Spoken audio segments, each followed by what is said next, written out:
So whenever you want, you can start with the introduction. Okay, so we start.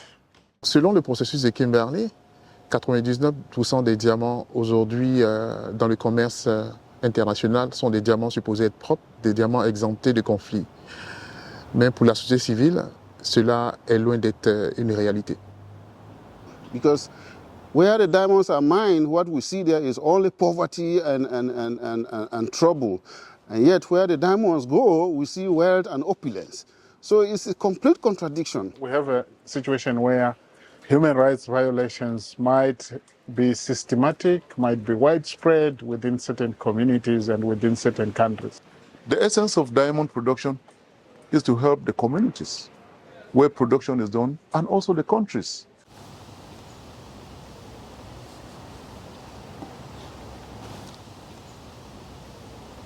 Je suis Michel Yoboué, le coordonnateur de la coalition de la société civile du processus de Kimberley.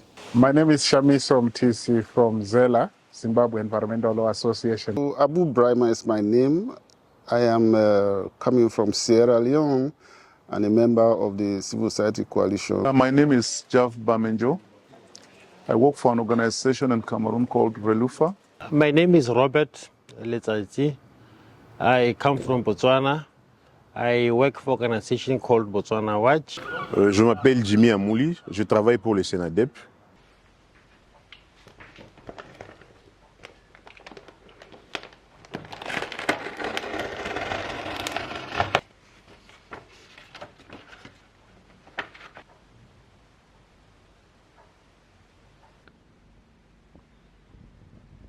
Based on the resolution from the UN Security Council, they define conflict diamond as rough diamond used to fuel war against legitimately established governments around the world. There is always the notion that there is no longer conflict associated with mining or diamond mining, which we find completely ridiculous. The definition of conflict diamond at the time, we find it so limited because it focused only on diamonds that are produced in areas where there are rebels who are fighting to overthrow legitimate governments. However, there are other issues: human rights violations, labor issues, child labor, and so on and so forth. In the sector, a lot of communities are suffering harm as a result of violence perpetrated by private security guards, violence perpetrated by mercenaries in different parts of Africa who are also using diamonds to fuel their activities. And some are even involved in terrorism.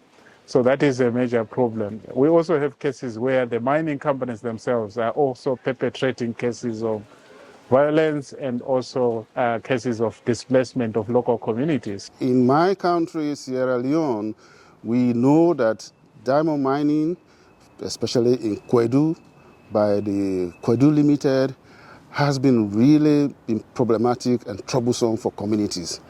Communities have had to lose their land, they have had to lose their houses, their homes.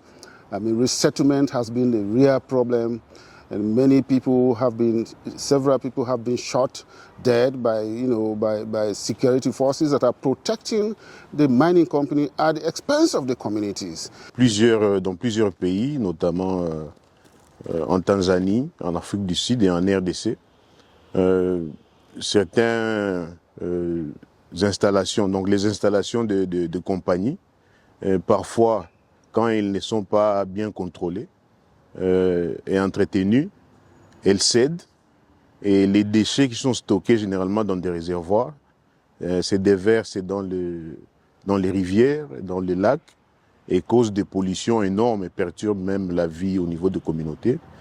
Comme en RDC sur la rivière Kasaï, où on a compté plus de 400 personnes qui ont été décédées et puis des cas de maladies graves.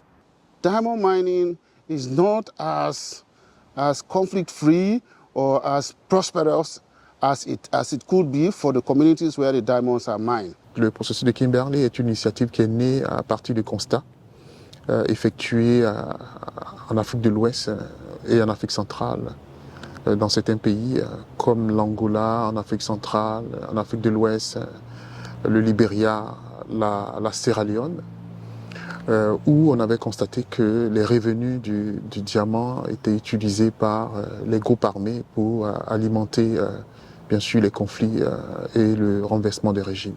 Le processus de Kimberley est né en 2003, donc cela fait déjà 20 ans que le processus existe, et il est constitué c'est un groupe, disons, tripartite.